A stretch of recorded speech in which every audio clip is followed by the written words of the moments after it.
Welcome to this edition of Head to Head. I'm your host, Cam McKinney, and this is episode number 373 of the podcast. And on this episode, I'm talking about the New York Jets giving contract extensions to Garrett Wilson and Sauce Gardner. Over the last few NFL seasons, expectations for the New York Jets have been rather high, and it wasn't just because they brought in quarterback Aaron Rodgers. A lot of it had to do with two young stars on both sides of the ball, wide receiver Garrett Wilson and cornerback Sauce Gardner, and the Jets have now committed to both long term, giving Wilson a 4-year, $130 million deal, $90 million guaranteed, and Gardner a 4-year, $120 million deal, $85 million guaranteed. Wilson won NFL Offensive Rookie of the Year in 2022, while Gardner won NFL Defensive Rookie of the Year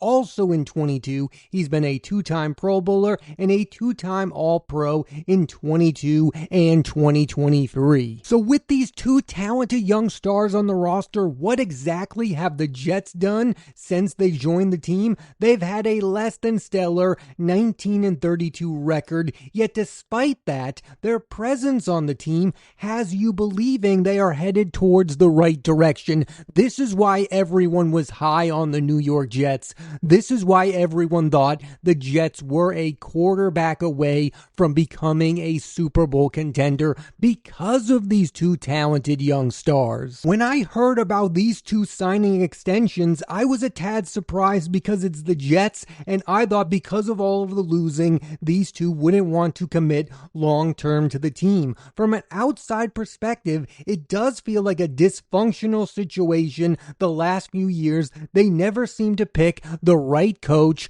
They didn't pick the right quarterback, even though Aaron Rodgers is an all-time great and we were all on board with it. It clearly didn't go right. Is it just me, or are the New York Jets just a way more fun team to talk about during the offseason than they are the regular season? Because every offseason, pundits do seem to be interested in what the team is doing. There's always a thought that it could go either way for them, that they could be a good or a bad team, even though in most years they are bad. That blind optimism towards the team is fascinating, especially when you look at the quarterback position. The Aaron Rodgers era was a complete dud. Now they bring in Justin Fields, who was bad in Chicago, was okay in Pittsburgh, but was benched. I just find it hard to believe that that guy, who couldn't take his game to the next level with the Pittsburgh Steelers, is going to go to the New York Jets and help them win. I hope I'm wrong.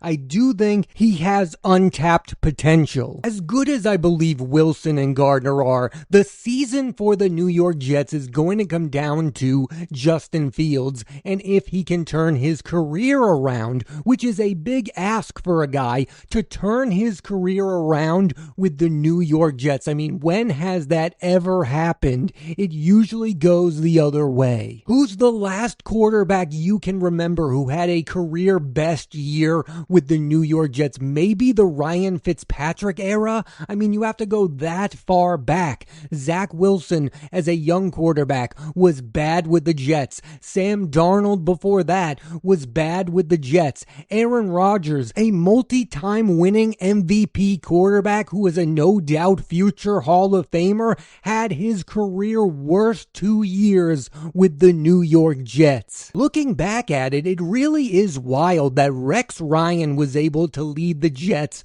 to 2 AFC title games with Mark Sanchez as his quarterback. I mean, those teams were a complete team. They had a good running game. They had elite defenders like Darrelle Revis. The lesson to be learned about the New York Jets over the last few years is, unlike other sports, individual talents like Garrett Wilson and Sauce Gardner can only take a team so far. It comes down to being a good football team overall that's coached well. Part of the reason I wanted to talk about the New York Jets is because the biggest moves they've made this offseason are re-signing the players that they already have, giving Garrett Wilson and Sauce Gardner contract extensions. Yes, it makes sense. Yes, they had to do it. They're too good of players to let go or trade away. You had to keep them on the roster. But just bringing in Justin Fields doesn't get me excited. I believe the excitement that I'm hearing is coming from the fact that the Aaron Rodgers era is over. There's no longer noise around the team. There's not real expectations, and they're just going to be this quiet underdog that they can watch play the game of football. And I understand all that. I'm just not sure how good of an actual football team the New York Jets are going to be. It feels like from an outsider looking in that maybe this should be viewed as a bridge situation. Oh, we just brought in Justin Fields so that we can be a watchable NFL team. Maybe we'll win 5 to 6 games if we're lucky, 7. But then there are those people out there who really do believe that the New York Jets are going to help turn around Justin Fields. That he's not just a place card holder, that he could end up being the real deal, that he could end up being the franchise quarterback moving forward. And the biggest reason I believe that to be a crazy notion is because of what happened to him in Chicago. That dysfunctional organization ruined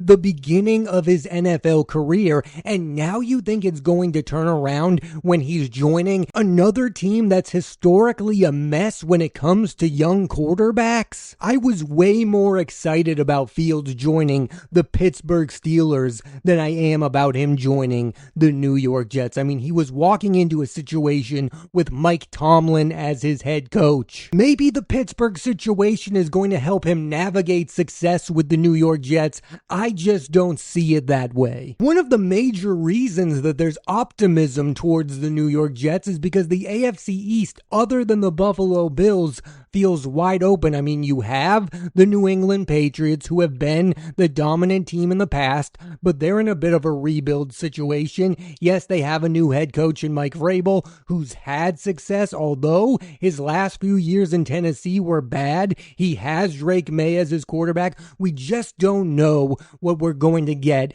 out of the New England Patriots. And the team that seemingly everyone has negative opinions towards right now is the Miami Dolphins. I mean, that feels like a team that's headed the other direction. They were a good team. They were an elite offensive team, but now they're sputtering. I'm in the camp of I'm not giving up on the Miami Dolphins yet because I believe in Tua Tagovailoa. I believe he's the second best quarterback in the division right now, and he's going to remain so come next season. For the Jets to truly be a good and formidable football team, a lot of things have to happen. I mean, for one thing, Garrett Wilson and Sauce Gardner need to take that next level. They need to continue to be two of the best at their positions. Justin Fields needs to become a quarterback who can win big games. And the other thing is, rookie head coach Aaron Glenn has to prove he's the right guy. I mean, that's the big mystery here. That's what the Jets need, is a good head coach. Look, I'm not out here actively rooting for the New York Jets to have success. I'm a fan of the New England Patriots. I just think they've been so miserable over the last few years. So many things haven't gone their way that, yeah, I wouldn't be mad if the Jets had a surprise 10-win season. I think it would be a good story for the NFL to have a good team in New York, because I think the Giants are going to be the worst team in New York next year. I will say that on record. I do not like what the New York Giants are doing. I don't like the fact that they're sticking with Brian Daboll because it feels like they don't even really want to fully commit to that idea. They just don't want to be wrong about that guy because they know that if they fired that guy, he might get another head coaching position. I don't like what they're doing at the quarterback position. Yeah, there's way more goodwill towards the New York Jets right now than there is the New York Giants. I think we all lost faith in the New York Giants the minute they let Saquon Barkley walk out the door. I think New York deserves a good football team, and I think there's way more of a chance that's the New York Jets than it is the Giants. Realistically, on paper, I don't think we're looking at a playoff team when it comes to the New York Jets. I don't think that. What I see is a team that I think is going to get off to a rough start and then build momentum towards the end. That's what you want to see from younger teams heading in a different direction. I mean, this is a different direction for the New York Jets. Even though they haven't been one over the last few years, this is a team that viewed themselves as a Super Bowl contending team. That's why they brought in Aaron Rodgers. That's why they let all that chaos happen, because they thought they had the goods to win it all. And they were proven wrong, and now they needed to hit the reset button. To a certain degree, I understand where Jets fans are coming from. They believe that Aaron Rodgers and Robert Saleh were the biggest problems. And of course, after the fact, they hope that's the case because they want the team to head towards the right direction. Even though them agreeing to these contract extensions are obvious, it's a lot of money, I do see it as a bit of a victory that Garrett Wilson and Sauce Gardner want to remain members of the New York Jets. I mean, is it possible they're actually excited about the direction this team is headed? Over the last 2 years, the team that I root for, the New England Patriots, have been just as bad as the New York Jets. But in a way, I have been jealous of the Jets because they have had these two talented players. I watch Garrett Wilson and wish that my team had a wide receiver as talented as that guy, to have a legitimate number one wide receiver who's 24 years old. And the same goes for Sauce Gardner, although you could say that the Patriots now have that in Christian Gonzalez. See, this is something that's hard to explain. There's different ways of being a bad team. There's a bad team full of players with no future that's miserable to watch. Like, you watch the team and you go, well, these guys won't even be here next year and they're losing all these games, so why does it even matter? But when you're watching a young, talented team be bad, you can sell yourself on this idea that things are only going to get better, that we have to go through all of the losing so that we can get these guys to a Super Bowl. And that's what Jets fans are probably imagining is going to happen with Garrett Wilson and Sauce Gardner. I mean, that's why these two signings can bring real hope to the franchise, that they've been on these teams, they've been through the losing, and they're willing to stick it out to be here for the good times. When you're a bad team with young, talented players, you think you're not going to be bad for a very long time. But when you're bad with guys who are already established and it doesn't look like they're going to be here forever, that's when you're a miserable fan. I don't know what the consensus reaction is to these two signing back with the team and signing these extensions. I know that some Jets fans have worried about the idea of trading away Garrett Wilson. Now, that's not going to happen. He's going to be there. On a national television level, like on ESPN and Fox, the New York Jets are being treated like a wild card team. Like, we don't know what we're going to get. That there are two roads they could go on. That they could be the surprise team of the NFL next year, with Justin Fields reviving his career, Garrett Wilson and Sauce Gardner taking their games to the next level, and the team being a good team. And the other one is that they could be the same old New York Jets. That has always been the reaction to the Jets. It's always been an extreme reaction. It's always been one thing or the other. They're either going to be really good or really bad. There doesn't seem to ever be a middle ground when it comes to the conversation. I'm saying realistically, they're probably going to be maybe a 7 or 8 win team if everything goes right. And I do think that would be a good season for the New York Jets. I'm not expecting them to be Super Bowl contenders. They have a rookie head coach. They have a new quarterback. They didn't go on an off-season free agent spending spree that's going to get me excited about the team. But I do think they could take a step in the right direction. Like, it doesn't need to be they're the best team in football or they're the worst team in football. They're somewhere in between the two. When I do hear the overly optimistic views on the New York Jets, I do sometimes think to myself, haven't you learned from this? I mean, every time we as a society come together and say this is the year the New York Jets are going to be one of the best teams in football, it never goes that way. In fact, it goes the other way and everything goes completely wrong for the organization. I was all on board with Aaron Rodgers joining the New York Jets and winning a Super Bowl with that team. It didn't even come close to happening. He never played in a playoff game. I mean, they are the ultimate wait and see see type of football team. When things are going good, then you can celebrate them. But until then, be quiet, let them exist, and let them play a few football games before you have any strong opinions on them. I think there's so many things at play here when it comes to the Jets. I think there are Jets fans who obviously want the team to turn things around, so they are bringing in that blind optimism I was talking about earlier. And then there's supporters of Justin Fields, the people who were saying put him in any other situation other than Chicago and he'll turn into a franchise quarterback. And even though it didn't happen with Pittsburgh, they're still just as loud as ever. I like Justin Fields as a player, but I think it was very telling